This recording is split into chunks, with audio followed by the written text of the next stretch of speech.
మీ పేరు? నా పేరు దారం యువరాజ్ ముదిరాజ్, ముదిరాజ్ యువజన సమైక్య రాష్ట్ర అధ్యక్షుడిని. ఈరోజు నిన్న హరీష్ రావు గారు ఈటల రాజేందర్ అన్నకు ఓటమి భయం పట్టుకున్నదని అంటున్నారు.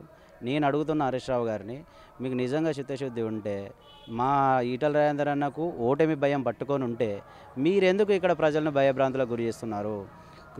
భయభ్రాంతులకు గురి చేసి మీకు భయభ్రాంతులకు గురిగాని వాళ్ళ మీద కేసులు పెడతామని చెప్పేసి వాళ్ళని మభ్యపెట్టి చిత్రహింసలు పెట్టి ఈరోజు మీ పార్టీలో గుంజుకుంటున్నారు. మీరు ఓటమి భయం పట్టుకున్నది మీకు.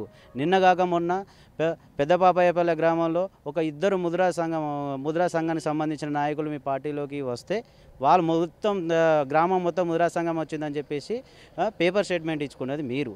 అదేవిధంగా అంబాల గ్రామంలో ఒక ఇద్దరు ముద్రా నాయకులు మీ పార్టీలోకి వస్తే వాళ్ళు కూడా ముద్రా సంఘం మొత్తం అంబాలకు సంబంధించిన ముద్రా సంఘం అంతా వచ్చింది అని చెప్పేసి పబ్లిసిటీ చేసుకునేది మీరు. అలాగే ఒక గ్రామంలో శనివారం అనే గ్రామంలో ముద్రా కమ్యూనిటీ హాల్కు భూమి పూజ చేసేటప్పుడు ఒక పెద్ద మనిషి వచ్చి గ్రామానికి ముద్రా సంఘం పెద్ద మనిషి వచ్చి కొబ్బరికాయ కొడుతుంటే ఆయనను బలవంతంగా చేతులు అనగబెట్టి మరి కండువా కప్పుకునేది మీరు. నిజంగా మీకు ఓటమి మీద భయం లేకుంటే, నిజంగా ఈటల రాజేందర్ అన్న మీకు భయం లేకుంటే ఇట్లాంటివి ఎందుకు చేస్తున్నారని నేను అడుగుతా ఉన్నా. ఓటమి భయం పట్టుకునేది మీకు. ఇక్కడ ఈటల రాజేందర్ అన్న 1,00,000 ఓట్ల మెజారిటీతో గెలుస్తాడు. ఇక్కడ 60 రోజుల నుంచి మేము పనిచేస్తూ ఉన్నాం. ప్రతి ఒక్క మనిషి గుండెల్లా, ప్రజల గుండెల్లా, బడుగు బలైన వర్గాల గుండెల్లా ఈటల రాజేందర్ అనే ఉన్నాడు. ఆయన గుర్తు పువ్వు గుర్తే ఉన్నది. ఈ సందర్భంగా మేము తెలియజేస్తున్నాం.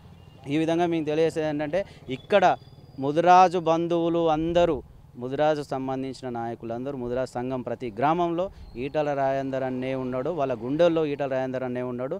ఈ ముదిరాజు సంఘం అంతా ఈటల రాజేందర్కి సపోర్ట్ చేస్తుందని ఈ సందర్భంగా తెలియజేస్తున్నా. ఒక్క ముదిరాజు సంఘమే కాదు, బడుగు బలహీన వర్గాలు అన్ని సంఘాలు, కులాలకు అతీతంగా, మతాలకు అతీతంగా, ప్రాంతాలకు అతీతంగా ఈటల రాజేందర్ అన్నకు సపోర్ట్ చేస్తున్నారు. ఇక్కడ 1,00,000 ఓట్ల మెజారిటీతో ఈటల రాజేందర్ అన్నకు గెలుస్తాడని ఈ సందర్భంగా తెలియజేస్తున్నాం. మీకు నిజంగా చిత్తశుద్ధి ఉంటే ఈ ప్రజలను భయభ్రాంతులకు గురి చేయడం మానేయండి, ప్రజలను మభ్యపెట్టడం మానేయండి అని చెప్పేసి ఈ సందర్భంగా నేను తెలియజేస్తా ఉన్నా. ఇంకొక మాట కూడా అన్నారు, అసలు ఈటల రాజీనామా ఎందుకు చేశారన్న క్వశ్చన్ మార్క్ వచ్చింది అక్కడ. దానికి మీరేమనుకుంటున్నారు? ఈటల రాజేందర్ అన్న ఆత్మగౌరవం ఉన్న వ్యక్తి కాబట్టే, అదే మీ మంత్రి గంగుల కమలాకర్ గారు ఈటల రాజేందర్ అన్న బర్తరఫ్ చేయంగానే మీరు రాజీనామా చేయండి, మీకు చిత్తశుద్ధి ఉంటే, మీకు దమ్ముంటే రాజీనామా చేసి, మీరు కేసీఆర్ ఫోటో మీద గెలిచారు కాబట్టి మీరు ఇప్పుడు రాజీనామా చేసి మీ చిత్తశుద్ధి ఉంటే మీరు డైరెక్ట్ గెలవండి అని చెప్పేసి అన్నారు. అందుకే ఈటల రాజేందర్ అన్న ఆత్మాభిమానం గల వ్యక్తి, ఆత్మగౌరవం ఉన్న వ్యక్తి కాబట్టి ఈటల రాజేందర్ అన్న రాజీనామా చేసి ఈరోజు ఆయన చిత్తశుద్ధి నిరూపించుకొని రాజీనామా చేసి ఎలక్షన్లో నిలబడ్డాడు. మరి మీరేం చేసిళ్ళు? చల్లాధర్మారెడ్డి అనే వ్యక్తి టీడీపీ నుంచి టీఆర్ఎస్కి వచ్చిన వ్యక్తి, మరి రాజీనామా చేసి మీరు ఎందుకు రాజీనామా చేసి మళ్ళీ ఎలక్షన్లు ఎందుకు పెట్టి ఎందుకు అది చేసుకోలేదు? ఇప్పుడు కాంగ్రెస్ నుంచి దాదాపు చాలామంది ఎమ్మెల్యేలు మీరు తీసుకున్నారు కదా, మీ పార్టీలోకి జాయిన్ చేయించుకున్నారు కదా, వాళ్ళని ఎందుకు రాజీనామా చేయించుకొని మళ్ళీ ఎలక్షన్లో మీ పార్టీ నుంచి నిలబెట్టి ఎందుకు గెలిపించుకోవట్లేదు? వాళ్ళకు ధైర్యం లేదు, ఆత్మగౌరవం లేదు. కానీ మా ఈటల అందరన్నకు ఆత్మగౌరవం ఉంది, ధైర్యం ఉంది, ప్రజలలో అభిమానం ఉంది, ప్రజల మనిషి ఆయనే కాబట్టి ఈటల రాజేందర్ అన్న ఖచ్చితంగా గెలుస్తాడు. అందుకే రాజీనామా చేసిండు అని చెప్పేసి సందర్భంగా తెలియజేస్తాను. మీరు ఒక మాట అన్నారు, 60 రోజుల నుంచి ఇక్కడే తిరుగుతున్నారని చెప్పేసి. అసలు ప్రజలు ఏమనుకుంటున్నారు? అన్ని పథకాలు అందినాయి అనుకుంటున్నారా లేకపోతే లేదా? ఈటల రాజేందర్ అన్న రాజీనామా చేసిండు కాబట్టే ఈరోజు తెలంగాణ రాష్ట్రం మొత్తం పథకాలు అమలు చేస్తూ ఉన్నాడు.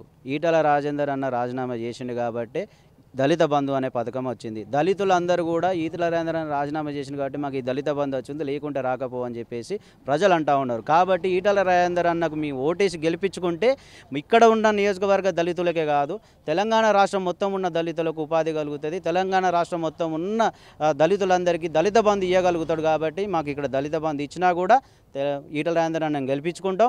తెలంగాణ రాష్ట్రం ఉన్న దళితులందరికీ దళిత బంధు వచ్చేటట్టు చేస్తాం. ఆయన దళితులందరి కోసం కొట్లాడతాడని చెప్పేసి దళితులు అంటున్నారు.